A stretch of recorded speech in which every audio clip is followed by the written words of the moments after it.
পারা নামাজের চেয়েও, রোজার চেয়েও, দান খয়রাতের চেয়েও একটা বড় ইবাদত আছে। এটা কি আমি কি তোমাদের বলবো না? সাহাবারা তো অবাক, নামাজের চেয়েও বড় ইবাদত, রোজার চেয়েও বড়, দানের চেয়েও বড়। ক্বালু বালা ইয়া রাসূলুল্লাহ। সাহাবারা বললেন অবশ্যই হে নবী, হ্যাঁ আপনি বলেন সেটা কি? বিষ্ণু সাল্লাল্লাহু আলাইহি ওয়াসাল্লাম বললেন ইসলাহু যাতিল বাইন, বিবাদমান দুই গ্রুপকে মাঝখান দিয়ে যে মিলিয়ে দেয়া। নামাজের চেয়েও বড়, রোজার চেয়েও, সাদাকার চেয়েও বড়, মিলায় দেওয়া। আমরা মনে করি সেজদা দিতে দিতে কপালে দাগ ফেলে দিছি, এটাই তো বড় ইবাদত। এটা তো নিঃসন্দেহে বড় ইবাদত।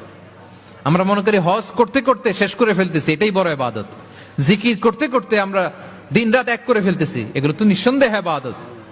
কিন্তু দুই ভাই বিবাদমান দুই গ্রুপের মধ্যে আপনি যদি মিলিয়ে দেন, এগুলো নফল রোজা, নফল দান, নফল সালাতের চেয়ে বেশি সওয়াবের কাজ। পড়েন সুবহানাল্লাহ।